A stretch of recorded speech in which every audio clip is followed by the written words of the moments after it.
Hello friends, CSC exam India पर आपका स्वागत है। दोस्तों, इस वीडियो में हम बात करेंगे इलाहाबाद हाईकोर्ट के पोस्ट आरओ, एआरओ तथा सीए के बारे में। पूरी जॉब प्रोफाइल इनकी हम देखेंगे, इनकी सैलरी क्या होती है, प्रमोशन क्या मिलता है, किस पद पर ये किस पोस्ट पर जाके रिटायर होते हैं, विभाग कौन सा होता है इनका, कार्य क्या रहता है, ऊपरी कमाई क्या रहती है, छुट्टियां कितनी मिलती हैं, जॉब टाइम क्या रहता है, ड्रेस कोड क्या रहता है, एक एक चीज की हम बात करेंगे। वीडियो को पूरा देखिएगा जिससे आपकी तैयारी यहाँ पर और शानदार रूप से हो सके। इसके साथ दोस्तों हम बता दें, हमारा टेलीग्राम चैनल है जिसको ज्वाइन आप जरूर कर लीजिएगा। यहाँ पर आपको आरओ से संबंधित महत्वपूर्ण नोट्स पीडीएफ मिलते हैं। इसके साथ ही कोई भी अपडेट आता है तो आपको तुरंत मिल जाता है। डिस्क्रिप्शन में आपको लिंक मिल जाएगा टेलीग्राम का। चलिए दोस्तों, वीडियो शुरू करते हैं। तो सैलरी इन 2023 यानी कि 2023 में जो सैलरी बनेगी वो हम यहाँ पर पहले देखेंगे। उससे पहले हम दोस्तों आपको बता दें कि ये जो आपका आरओ पोस्ट होता है वो होता क्या है।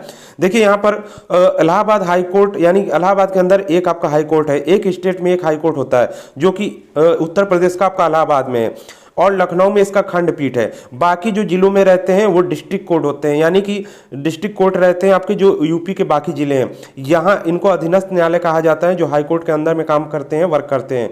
यहाँ पे देखिए जो भर्ती होती है डिस्ट्रिक्ट कोर्ट के अंदर, यहाँ पे आपके ग्रुप सी की भर्ती होती है, जूनियर असिस्टेंट कोर्ट क्लर्क। इनका जो ऑफिस का जो वर्क होता है, सेम वर्क आपके इलाहाबाद हाई कोर्ट में आरओ का होता है, बस जिनकी पोस्ट ऊंची होती है और इनका जो कार्य होता है वो इन लोगों से थोड़ा बड़ा होता है। बाकी वर्किंग का तरीका सेम आपका रहता है, प्रोसेस जो भी वर्क का रहता है वो सेम ऑफिस वर्क के तरह रहता है। अब दोस्तों, यहाँ पर पोस्टिंग आपकी होती है इलाहाबाद हाई कोर्ट के अंदर आरओ की। यदि आप यहाँ पर पोस्ट लेते हैं तो कुछ आरओ आपके लखनऊ खंडपीठ में भेज दिए जाते हैं, क्योंकि यहाँ पर लखनऊ राजधानी है, इसलिए यहाँ पर आरओ कुछ नियुक्त होते हैं। बाकी सभी इलाहाबाद हाई कोर्ट में नियुक्ति मिलती है, अधिकतर जो आरओ बनते हैं, क्योंकि ये यूडीसी की पोस्ट यानी अपर डिवीजन क्लर्क की पोस्ट रहती है आपकी, और ग्रुप सी की जो पोस्ट होती है वो लोअर डिवीजन क्लर्क की रहती है। बाकी क्या कार्य रहते हैं वो हम नीचे वीडियो में डिस्कस करेंगे। तो चलिए दोस्तों, सबसे पहले सैलरी की बात करते हैं। आपकी यहाँ पर पोस्ट है आरओ की, समीक्षा अधिकारी जिसको कहा जाता है, राजपत्रित अधिकारी ये होता है। ग्रेड पे की बात करें तो यहाँ पर 4800 का ग्रेड पे रहता है। नेक्स्ट यहाँ पर पे लेवल की बात करें तो पे लेवल 8 मिलता है इस समय आपका 2023 में। जो सैलरी इसमें रहती है यहाँ पर, यानी कि ये प्रारंभिक आपकी 47,600 और हाईएस्ट यहाँ पर 1,51,100 रहती है। नेक्स्ट बात करें बेसिक पे की, यानी कि फर्स्ट जो आपकी सैलरी मिलेगी वो बेसिक पे 47,600 रहेगा, और इसमें आपका डीए मिलेगा 18,088 रुपये, 38% रहेगा। नेक्स्ट यहाँ पर एचआरए आपका मिलेगा 5,000 से 8,000। इसके अंदर कुछ भी हो सकता है, वो आपका सिटी के ऊपर डिपेंड करता है, यानी कि ये आपका इलाहाबाद ही में ये भर्ती होगी तो ये सिटी आपकी यही रहेगी, इलाहाबाद या लखनऊ। नेक्स्ट यहाँ पर ट्रांसपोर्ट अलाउंस होता है जो आपका 3,000 से 5,000 रहता है, तो इसमें भी कुछ आपको यहाँ पर मिलेगा। तो ये आपके भत्ते हो गए। टोटल मिला के जो आपकी सैलरी बनती है वो 75,800 रुपये बनती है। ये टोटल आपकी फर्स्ट सैलरी बनती है। और जो आपकी कटौती रहती है वो बेसिक पे और डीए का 10% रहता है, जो कि 6,560 रुपये आपका बनता है। तो इस प्रकार आपकी पहली सैलरी इन हैंड जो मिलती है वो 69,240 रुपये यहाँ पे पहली सैलरी आपकी बनती है। तो ये आपकी फर्स्ट सैलरी ज्वाइनिंग के बाद मिलती है 69,240। ये 2023 की हम बात कर रहे हैं। ये हम बात करते हैं ऊपरी कमाई की। दोस्तों, इतनी सैलरी मिलने के बाद ऊपरी कमाई की ज़रूरत नहीं पड़ती है, फिर भी पोस्ट ऐसी है आरओ की कि यहाँ पर ऊपरी कमाई कुछ ना कुछ आपकी होती ही रहती है, तो सैलरी काफ़ी यहाँ पर आपकी बन जाती है। अब दोस्तों बात करते हैं यहाँ पर पोस्ट की। जो आपकी एआरओ की पोस्ट है सहायक समीक्षा अधिकारी, जो कि अराजपत्रित होता है। ग्रेड पे की बात करें 4600 ग्रेड पे रहता है। पे लेवल की बात करें 7th पे लेवल मिलता है 54,900 से 1,42,400, ये उच्चतम सैलरी आपकी बनती है, मिनिमम ये है। उसके अलावा बेसिक पे आपका यानी 44,900 मिलता है फर्स्ट सैलरी। डीए इसमें बात करें तो जुड़ता है आपका 17,062 रुपये, 38% होता है। एचआरए होता है 5,000 से 8,000 के बीच में, और टीए होता है यहाँ पर 3,000 से 5,000। तो टोटल आपकी जो सैलरी बनती है वो 72,100 रुपये बनती है। ये आपकी फर्स्ट यानी सैलरी बनती है। इसके अलावा इसमें कटौती हो जाती है आपकी 6,200 की, तो आपकी टोटल इन हैंड सैलरी जो मिलती है पहली बार की ज्वाइनिंग के बाद वो 65,900 रुपये मिलती है। तो टोटल ये आपका मिलता है। ऊपरी कमाई की इसमें बात करें तो इसमें भी सैलरी इतनी ज़्यादा होती है कि ऊपरी कमाई की ज़रूरत नहीं पड़ती है, फिर भी पोस्ट आपकी है तो यहाँ पर कुछ ना कुछ आपकी, क्योंकि इलाहाबाद हाईकोर्ट के अंदर है तो आप कुछ ना कुछ यहाँ पर ऊपरी कमाई कर ही लेंगे। नेक्स्ट यहाँ पर दोस्तों बात करते हैं पावर की। तो दोस्तों पावर आरओ की काफ़ी होती है, अब इसकी बात हम बाद में करेंगे। क्योंकि नाम ही इनका काफ़ी है। आरओ जब यहाँ पे आप कोर्ट क्लर्क बनते हैं हाई कोर्ट और अधीनस्थ न्यायालय के अंतर्गत, तो उनका रुतबा इतना ज़्यादा हो तो आप समझ लीजिए उन्हीं के हिसाब से आरओ जो बनते हैं, क्योंकि ये तो बहुत हाई लेवल की पोस्ट है, तो इनका रुतबा कितना ज़्यादा होगा। यहाँ पर मान सम्मान भरपूर आपको मिलेगा। कोई भी यहाँ पर आपको पुलिस हो गया या बाहर का कोई भी आदमी जल्दी यहाँ पर आपसे पंगा नहीं लेगा। तो दोस्तों ये पूरा पावर आपके पास रहता है, क्योंकि सीधे आप जज का यहाँ पर काम करते हैं, एक प्रकार से जज के लिए ही वर्क करते हैं। क्योंकि एक तो आपकी हाई कोर्ट में पोस्टिंग होती है, इलाहाबाद हाई कोर्ट सबसे उच्च यानी कि उच्च न्यायालय ये आपका होता है स्टेट का, तो उसके आरओ आप बनते हैं, तो एक प्रकार से हाई लेवल की आपकी ये पोस्ट होती है। नेक्स्ट यहाँ पर दोस्तों बात करते हैं सीए की। तो सीए का ग्रेड पे जो रहता है आपका 2400 ग्रेड पे रहता है।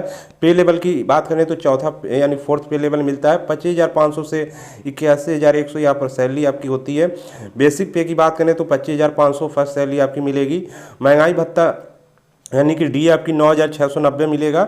एचआरए की बात करें तो यहाँ पर देखिए 2,000 से 5,000 आपका एचआरए बनेगा, इसके बीच में कुछ भी हो सकता है। ट्रांसपोर्ट अलाउंस यानी कि यहाँ पर टी आपका बनेगा 1,000 से 3,000 के अंदर। तो इस प्रकार आपकी जो पहली सैलरी यानी बनेगी वो टोटल बनेगी 40,500, जिसमें आपकी कुछ कटौती हो जाएगी, वो होगी आपकी बेसिक पे और डीए का 10%, जो कि 3,550 कटौती हो जाएगी। उसके बाद जो आपकी इन हैंड सैलरी आएगी वो 36,950 रुपये आएगी।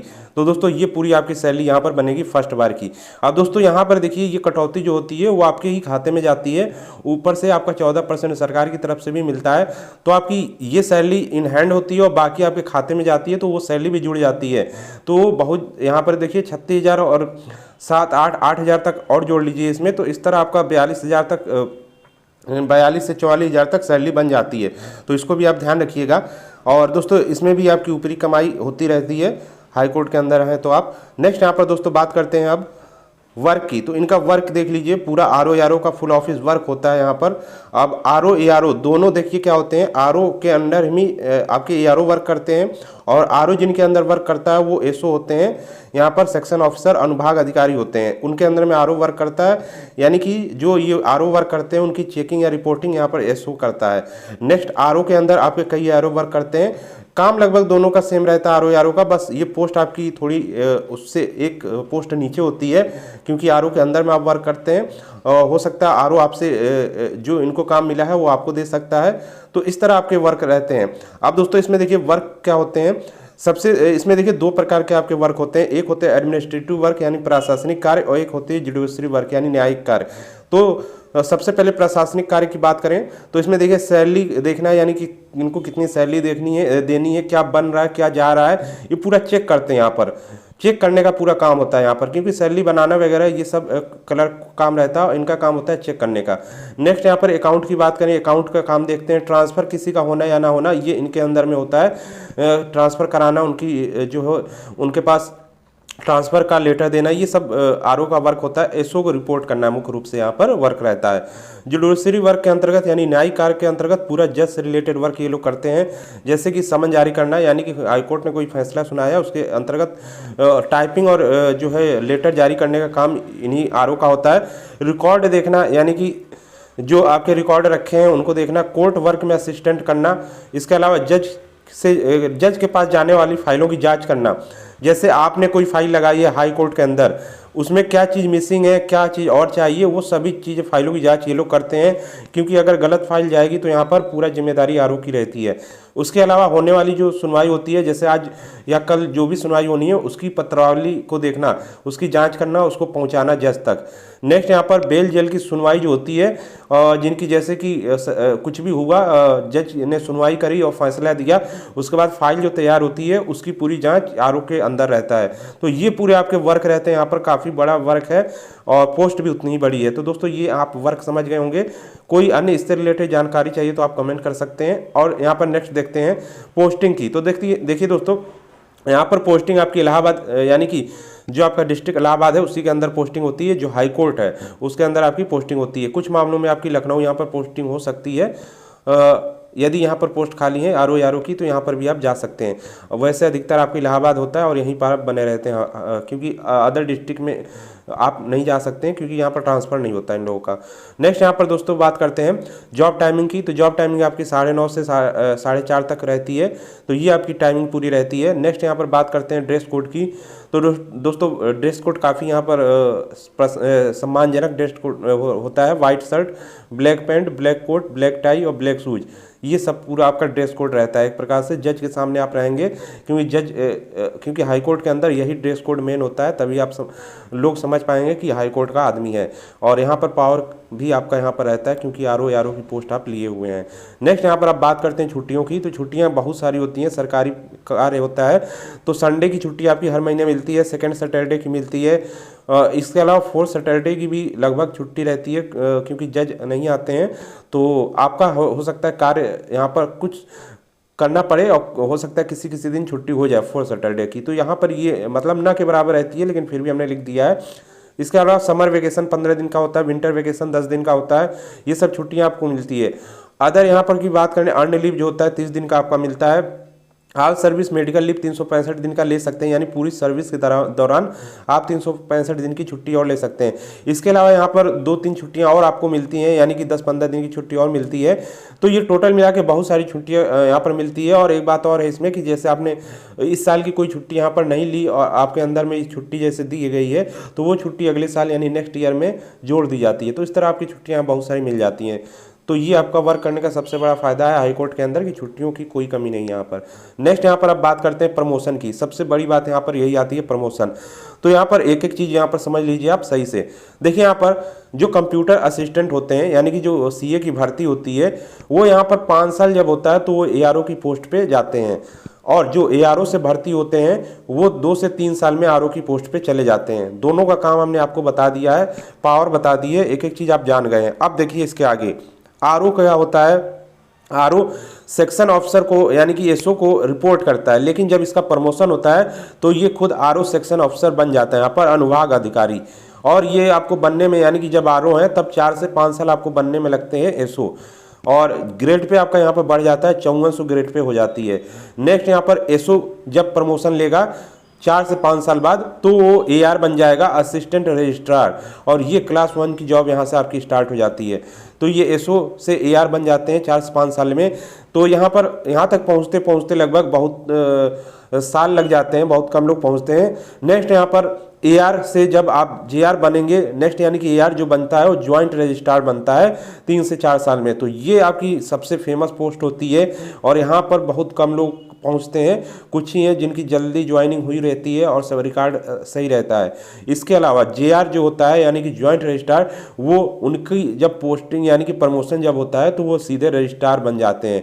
और ये रजिस्ट्रार जो आपका होता है पूरे इलाहाबाद हाई कोर्ट का रजिस्ट्रार होता है। और यहाँ पर देखिए एक डिस्ट्रिक्ट जज यानी कि इलाहाबाद यानी कि उच्च न्यायालय, हाई कोर्ट की बात कर रहे हैं यहाँ पर, उच्च न्यायालय ना कि अधीनस्थ न्यायालय। उच्च न्यायालय का जो एक जज होता है उसके लगभग बराबर इनकी पावर मिल जाती है, जो आपका यहाँ पर रजिस्ट्रार होते हैं। तो काफ़ी पावरफुल पोस्ट होती है रजिस्ट्रार की। यहाँ पर प्रमोशन से जाना लगभग यहाँ पर मतलब बहुत ही ज़्यादा हार्ड है, बहुत ही कम लोग जा पाते हैं।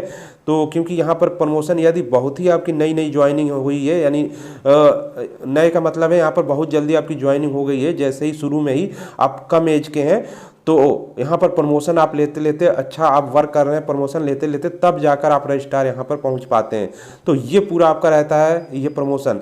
तो दोस्तों ये पूरी आपकी यहाँ पर जॉब प्रोफाइल है हर चीज़ की, आरओ एआरओ और सीए की। तो दोस्तों आपको यहाँ पर अन्य कोई भी जानकारी चाहिए तो उसके लिए आप कमेंट कर सकते हैं। और दोस्तों इसी तरह हम आपको वीडियो लाते रहते हैं। तो दोस्तों चैनल को जरूर सब्सक्राइब कर लीजिएगा, टेलीग्राम चैनल भी जरूर ज्वाइन कर लीजिएगा, नीचे लिंक आपको मिल जाएगा डिस्क्रिप्शन बॉक्स में। तो दोस्तों मिलते हैं नेक्स्ट वीडियो में। इस वीडियो में इतना ही।